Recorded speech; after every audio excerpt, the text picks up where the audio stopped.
अस्सलामुअलैकुम। कुरान मजीद की तिलावत उर्दू तर्जमे के साथ एक नई सूरत लेकर हाजिर हूँ। अगर आप कुरान पाक की मज़ीद सूरतें भी उर्दू तर्जमे के साथ सुनना चाहते हैं तो मेरे चैनल को लाइक, सब्सक्राइब एंड शेयर करना मत भूलिएगा और साथ में लगे बेल आइकन को भी लाजमी प्रेस कर लें ताकि अपलोड होने वाली हर नई सूरत का नोटिफिकेशन आपको मिलता रहे। शुक्रिया।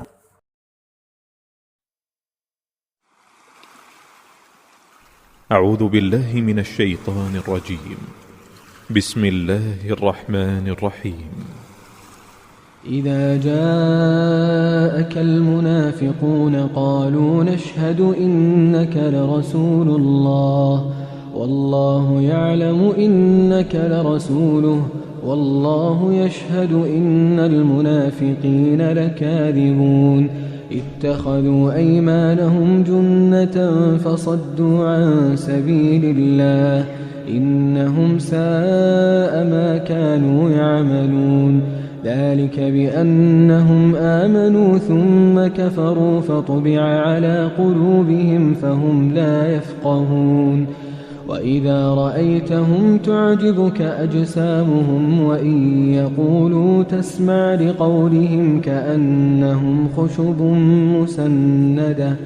يحسبون كل صيحة عليهم هم العدو فاحذرهم قاتلهم الله أنى يؤفكون وإذا قيل لهم تعالوا يستغفر لكم رسول الله لووا رؤوسهم ورأيتهم يصدون وهم مستكبرون سواء عليهم أستغفرت لهم أم لم تستغفر لهم لن يغفر الله لهم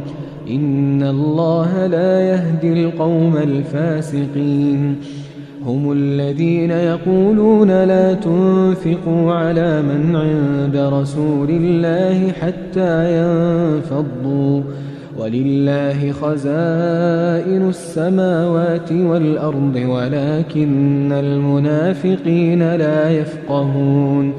يقولون لئن رجعنا إلى المدينة ليخرجن الأعز منها الأذل ولله العزة ولرسوله وللمؤمنين ولكن المنافقين لا يعلمون يا أيها الذين آمنوا لا تلهكم أموالكم ولا أولادكم عن ذكر الله ومن يفعل ذلك فأولئك هم الخاسرون وأنفقوا مما رزقناكم من قبل أن يأتي أحدكم الموت فيقول رب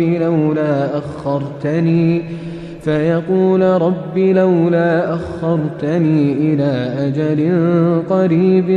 فأصدق وأكن من الصالحين ولن يؤخر الله نفسا إذا جاء أجلها والله خبير بما تعملون.